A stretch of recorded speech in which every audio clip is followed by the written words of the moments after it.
Hello everyone, this is Zehra Batul, MBBS first professional student at Jain medical college. इस video में मैं आपको year वाला टॉपिक पढ़ाने वाली हूँ, जो 11th क्लास के में बायोलॉजी में ईयर वाला टॉपिक है उसको पढ़ाने वाली हूँ। क्योंकि ये जो टॉपिक था ये मुझे नीट के टाइम पे समझ में नहीं आता था। उसका रीज़न मुझे पता चला क्योंकि एनसीईआरटी में उन्होंने काफ़ी सारे टर्म्स दिए हुए थे, लेकिन उनको सही से एक्सप्लेन नहीं किया हुआ था, उनको डायग्राम्स में नहीं शो किया हुआ था, जिसकी वजह से समझ में नहीं आता था। हम इमेजिन नहीं कर पाते थे कि कौन सा स्ट्रक्चर कहाँ पे है। तो मैंने क्या किया है, मैंने उन सारे डायग्राम्स को जो मेरी बुक में थे और एनसीईआरटी की टॉपिक को एक्सप्लेन कर रहे थे, मैंने उन डायग्राम्स को प्रेजेंटेशन में शो किया हुआ है और उससे एक्सप्लेन किया हुआ है, ताकि आप लोगों को सब कुछ समझ में आ जाए, अच्छे से एक एक लाइन एनसीईआरटी की क्लियर हो जाए। ठीक है, हम स्टार्ट करते हैं। हम पहले एकदम बेसिक से स्टार्ट करते हैं। जैसे कि हमें पता है कि ईयर एक सेंसरी ऑर्गन होता है, हम लोग ने बचपन से पढ़ा हुआ है। 5 सेंस ऑर्गन्स होते हैं, आइज़, ईयर, नोज, टंग, स्किन। ठीक है, ईयर एक सेंस ऑर्गन होता है, इसका मतलब ईयर का फंक्शन भी सेंसरी होगा। अब सेंसरी फंक्शन का क्या मतलब है? सेंसरी फंक्शन का मतलब ये है कि बाहर से जो इन्फॉर्मेशन आ रही होगी उसको ब्रेन तक पहुंचा रहा होगा। आप जानते हो ना, दो होते हैं, एक सेंसरी एक मोटर। मोटर मतलब ब्रेन से जो इन्फॉर्मेशन हमारी ऑर्गन्स तक, ग्लैंड्स तक आती है, वो मोटर होता है। सेंसरी मतलब बाहर से इन्वायरमेंट से जो इन्फॉर्मेशन होती है वो ब्रेन तक जाना इलेक्ट्रिक इम्पल्स के फॉर्म में, उसको कहते हैं सेंसरी। ठीक, ईयर 2 सेंसरी फंक्शन करता है। एक हियरिंग, सुनने का, जो आप सब जानते हो कि साउंड बाहर प्रोड्यूस होता है, बाहर वाइब्रेशंस होते हैं जिनकी वजह से साउंड प्रोड्यूस होता है, फिर वो हमारे ब्रेन तक जाता है। ये ईयर का काम होता है और फिर ब्रेन उसको समझता है, उसको इंटरप्रेट करता है। सिमिलरली बैलेंस, बॉडी बैलेंस वाला फंक्शन ज़्यादा डीप में हमको नहीं पढ़ना है, लेकिन ऐसे समझ लो कि जब आप मूव करते हो, जब आप रोटेट करते हो, जब आप रनिंग करते हो, तो ये सारी चीज़ें जो है, ईयर में एक स्ट्रक्चर होता है जो उसको डिटेक्ट कर लेता है, और वो उसको डिटेक्ट कर लेता है और वो इन्फॉर्मेशन ब्रेन तक भेजता है। तो हुआ ना सेंसरी फंक्शन, ब्रेन तक इन्फॉर्मेशन जा रही है, हियरिंग की भी जा रही है, आपके पॉस्चर की जा रही है, आपके मूवमेंट की, जो आप रोटेट कर रहे हो वो इन्फॉर्मेशन ईयर में स्ट्रक्चर्स प्रेजेंट हैं जिनके थ्रू वो ब्रेन तक जा रही है। तो इस तरह से सेंसरी फंक्शन हो गया। और जब आपके पॉस्चर वगैरह की आप रोटेट कर रहे हो, वो इन्फॉर्मेशन ब्रेन तक जाएगी, तो उसी हिसाब से ब्रेन से इन्फॉर्मेशन आएगी और मसल्स वगैरह कॉन्ट्रैक्ट करेंगी। ठीक है, अब हम एक एक चीज़ समझते हैं, प्रेजेंटेशन से देखते हैं और एक एक टॉपिक को अलग अलग समझेंगे, मैकेनिज्म समझेंगे। ठीक है, तो स्टार्ट करते हैं। The 2 sensory functions of ear or hearing and body balance. Hearing वाला जो प्रोसेस है उसका हम लोग पूरा मैकेनिज्म पढ़ेंगे, वो एनसीईआरटी में दिया हुआ है। लेकिन बॉडी बैलेंस कैसे होता है, तो उसके लिए जो स्ट्रक्चर रिस्पॉन्सिबल है ईयर में, हम लोग उसकी तो स्टडी करेंगे, लेकिन उसका जो मैकेनिज्म है, कैसे वो होता है, वो अभी नहीं पढ़ेंगे। उसके लिए आप लोग को एमबीबीएस फर्स्ट ईयर का इंतजार करना पड़ेगा। ओके, अब हम आगे देखते हैं। ये रहा ईयर का स्ट्रक्चर। तो जो ईयर का स्ट्रक्चर एनसीईआरटी में दिया हुआ है, सिमिलर स्ट्रक्चर ही है, बस एनसीईआरटी का इतना इंटरेस्टिंग नहीं था, तो मैंने सोचा ये वाला फिगर इंक्लूड करते हैं, इससे पढ़ने में इंटरेस्ट आएगा। इसमें आपको सारी चीजें दिखाई पड़ेंगी तो आपको वो रटना नहीं पड़ेगा। ठीक है, तो ये वाला पोर्शन, ये पूरा आउटर ईयर होता है, ये मिडिल ईयर है, बीच में ये इनर ईयर है। तो ये हम लोग एक एक करके जब पढ़ेंगे तो आपको अच्छे से क्लियर हो जाएगा। तो अभी हम आगे बढ़ते हैं। ठीक है, तो ये पार्ट्स लिखे हुए हैं, ये आपके पढ़ने के लिए, लेकिन हम लोग एक एक पार्ट को अच्छे से समझते हैं, तब जाके हमें क्लियर होगा। फर्स्ट ऑफ ऑल हम स्टार्ट करते हैं आउटर ईयर से, कि आउटर ईयर में क्या क्या चीजें इंक्लूडेड होती हैं। पहले ये होता है पिन्ना, बाहर से, जिसको आप कान कहते हो, जो आपको बाहर से दिखता है उसको कहते हैं पिन्ना। उसके लिए टर्म यूज करते हैं पिन्ना। ठीक है, ईयर पिन्ना या पिन्ना। फिर अंदर, अब समझ लो, इमेजिन करो कि हम लोग ईयर के अंदर घुस रहे हैं और ट्रैवल करने वाले हैं, अंदर की पूरी स्टडी करने वाले हैं कि अंदर कैसा होता है। ठीक है, फिर अब हम अंदर गए तो अंदर आपको एक कैनाल सा मिलेगा, लंबा सा, ये लंबा सा कैनाल है। तो इसके लिए टर्म यूज करते हैं एक्सटर्नल ऑडिटरी मीएटस। एक्सटर्नल मतलब एक्सटर्नल, बाहर खुला हुआ है, आउटर ईयर का पार्ट है, इसलिए एक्सटर्नल कह रहे हैं। ऑडिटरी मतलब, ऑडिटरी वर्ड हियरिंग के लिए यूज होता है, तो सुनने के लिए साउंड यहाँ से पास होता है, साउंड के पास होने में ये रोल प्ले करता है, इसलिए ऑडिटरी मीएटस। मीएटस मतलब कैनाल, मीएटस टर्म का मतलब कैनाल होता है और ये दिखने में कैनाल की तरह लग रहा है। सो ये एक्सटर्नल ऑडिटरी मीएटस। सो पिन्ना और एक्सटर्नल ऑडिटरी मीएटस ये दोनों के दोनों आउटर ईयर का पार्ट होते हैं। फिर आगे होती है टिम्पैनिक मेम्ब्रेन। ये है टिम्पैनिक मेम्ब्रेन। ओके, ज़्यादा स्पीड तो नहीं हो रही है ना। ये बाहर होता है पिन्ना, फिर ये कैनाल होता है जिसको एक्सटर्नल ऑडिटरी मीएटस कहते हैं। ये होती है टिम्पैनिक मेम्ब्रेन। टिम्पैनिक मेम्ब्रेन जिसको हम ईयर ड्रम भी कहते हैं या जिसको हम कान का पर्दा कहते हैं। ओके, सो ये हो गई tympanic membrane. Tympanic membrane partition की तरह होती है एक टाइप से, कि दोनों के बीच में होती है, आउटर ईयर और मिडिल ईयर के बीच में। सो ये पूरा आउटर ईयर वाला पार्ट हो गया।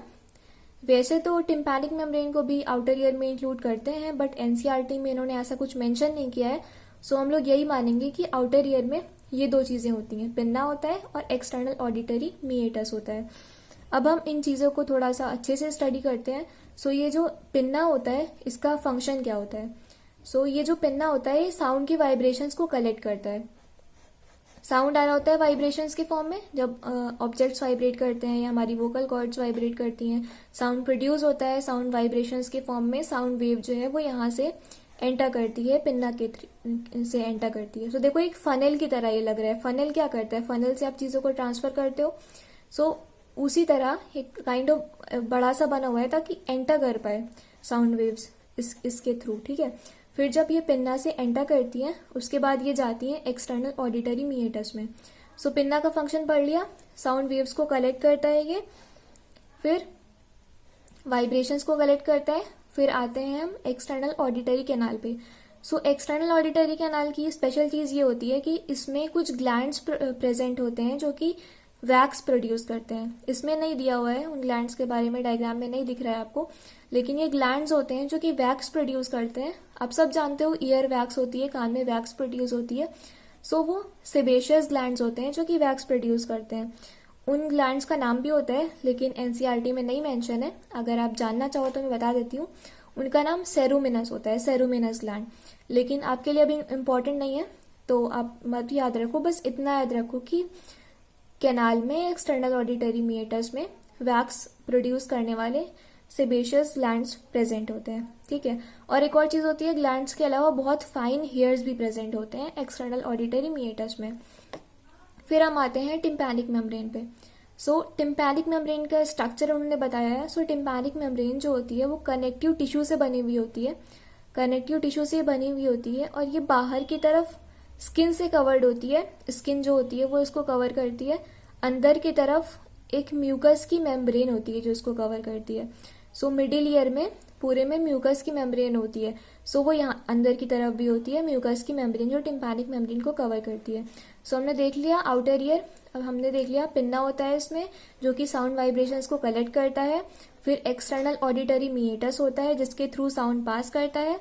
फिर इसमें और भी कुछ चीजें होती हैं जैसे कि सेबेशियस ग्लैंड्स प्रेजेंट होते हैं और जो कि वैक्स सिक्रीट करते हैं। उसके अलावा कुछ फाइन हेयर्स भी प्रेजेंट होते हैं यहाँ पे। फिर टिम्पैनिक मेम्ब्रेन के बारे में हमने देखा कि टिम्पैनिक मेम्ब्रेन कनेक्टिव टिश्यू की बनी हुई होती है। बाहर की तरफ स्किन की कवरिंग होती है और अंदर की तरफ ये म्यूकस मेम्ब्रेन से कवर्ड हुई होती है। ओके, सो हम आउटर ईयर ऑलमोस्ट देख चुके हैं। अब हम आगे आते हैं मिडिल ईयर पे।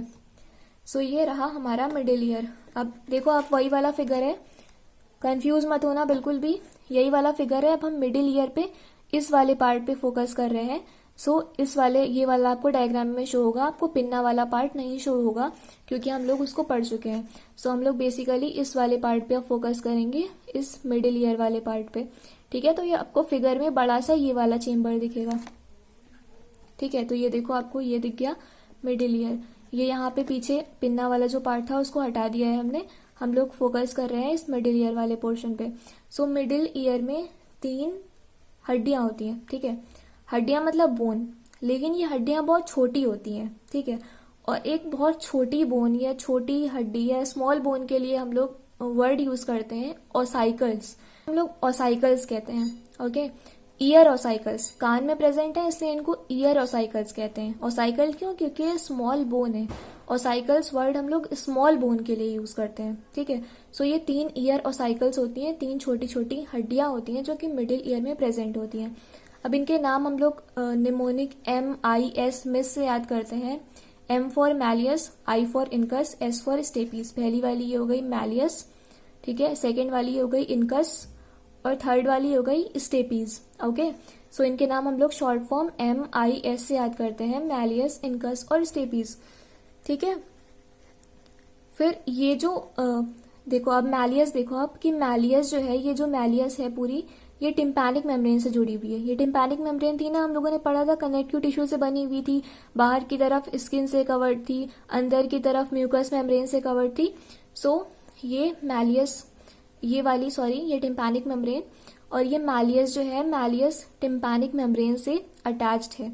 दूसरा एंड मैलियस का इनकस से अटैच्ड है और इनकस का इधर वाला एंड स्टेपीज से अटैच्ड है, ठीक है। तो अब देखो ये टाइप से एक दूसरे से अटैच्ड है और एक चेन की तरह बना रही है। तो इन्होंने लिखा है, NCERT ने लिखा है कि ये चेन लाइक फैशन में अटैच्ड है। ओके, चेन लाइक फैशन, तो ये एक दूसरे से अटैच्ड है, तो ये काइंड ऑफ चेन बना रही है। सो ये जो लास्ट वाली बोन होती है, स्टेपीज होती है, ये यहाँ पे अटैच्ड होती है ओवल विंडो से। देखिए ओवल मतलब ओवल अंडे जैसा शेप होता है, ठीक है। सो ये ओवल विंडो है, यहाँ पे इनर ईयर की ओवल विंडो है, जिससे ये मिडिल ईयर में जो स्टेपीज प्रेजेंट होती है वो जुड़ी हुई होती है। तो NCERT में आपको इतना क्लियरली ये फिगर में ओवल विंडो नहीं दिखेगी, लेकिन आप यहाँ पे देख सकते हो कि एकदम ओवल शेप की दिख रही है ओवल विंडो, जिससे ये स्टेपीज अटैच्ड है। अब ये जो ईयर और साइकिल्स होती हैं, इनका बहुत इंपॉर्टेंट फंक्शन होता है साउंड के एफिशिएंसी को बढ़ाने में।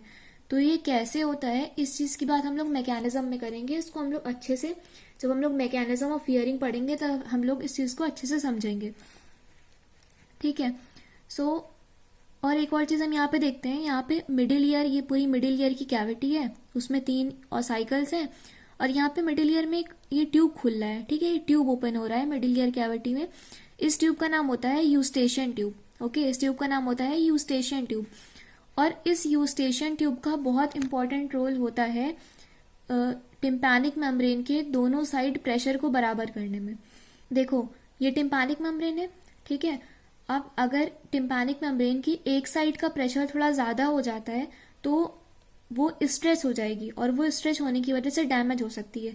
इसलिए बहुत जरूरी है कि टिम्पैनिक मेम्ब्रेन के दोनों साइड, यानी कि टिम्पैनिक मेम्ब्रेन के इधर यानी कि इस एरिया में, और टिम्पैनिक मेम्ब्रेन के इधर यानी कि मिडिल ईयर वाले एरिया में प्रेशर बराबर होना चाहिए। अगर बराबर नहीं होगा तो जिधर ज्यादा प्रेशर लग रहा होगा उसके ऑपोजिट डायरेक्शन में टिम्पैनिक मेम्ब्रेन स्ट्रेच होने लग जाएगी। तो फिर फॉर एग्जाम्पल हम सपोज करते हैं हम किसी ऐसी जगह गए जहाँ पे एयर का प्रेशर बहुत ज्यादा है, तो ये यहाँ से पिन्ना होगा, यहाँ से एयर अंदर जाएगी और इस पे प्रेशर लगाने लग जाएगी। जब इस पे प्रेशर लगाने लग जाएगी तो टिम्पैनिक मेम्ब्रेन इधर की तरफ स्ट्रेच हो जाएगी, ठीक है, उस प्रेशर की वजह से इधर स्ट्रेच होने लग जाएगी। तो यहाँ पे रोल आता है यूस्टेशियन ट्यूब का। क्या होता है कि यूस्टेशियन ट्यूब जो होता है ये नेजोफेरिंक्स में खुलता है। नेजोफेरिंक्स यानी कि नाक के पीछे जो फेरिंग्स होता है, फेरिंग्स वाला एरिया जो नाक के पीछे होता है वो नेजोफेरिंक्स होता है। और नेजोफेरिंक्स यानी कि काइंड ऑफ नाक के पीछे हल्का सा ये यूस्टेशियन ट्यूब ओपन हो रहा है, और जो नोज होती है वो भी बाहर की तरफ खुलती है। तो अगर इधर का प्रेशर बहुत बढ़ जाता है, बाहर का प्रेशर बहुत बढ़ जाता है, तो फिर क्या होता है कि हम यहाँ पे भी हमको प्रेशर बढ़ाना होगा, क्योंकि हम लोग को दोनों तरफ का प्रेशर बराबर रखना है। तो क्या करता है कि यूस्टेशियन ट्यूब ओपन हो जाता है और यहाँ से एयर एंटर कर जाती है। जब यहाँ से एयर एंटर कर जाती है तो यहाँ का प्रेशर भी उतना ही हो जाता है, क्योंकि ये भी देखो नेजोफेरिंग्स के थ्रू ये भी बाहर से कनेक्टेड है, क्योंकि नोज भी जो है वो बाहर की तरफ ओपन होती है। सो वहां से एयर आती है, यूस्टेशियन ट्यूब में एंटर करती है। वैसे ये यूस्टेशियन ट्यूब जो होता है ये कोलैप्स भी रह सकता है, मतलब इसकी दोनों वॉल्स एकदम चिपकी हुई रहेंगी, तब एयर नहीं एंटर करेगी। लेकिन जब जरूरत होगी तो ये ओपन हो जाएगा, डायलेट हो जाएगा, ये ओपन हो जाएगा और यहाँ से हाई प्रेशर की एयर एंटर कर जाएगी और यहाँ का प्रेशर भी हाई हो जाएगा, दोनों साइड का प्रेशर बराबर रहेगा, तो टिम्पैनिक मेम्ब्रेन पे स्ट्रेचिंग उसकी नहीं होगी। तो ये बहुत इंपॉर्टेंट रोल है मिडिल ईयर में यूस्टेशियन ट्यूब का, जो कि मिडिल ईयर में खुलता है, ठीक है।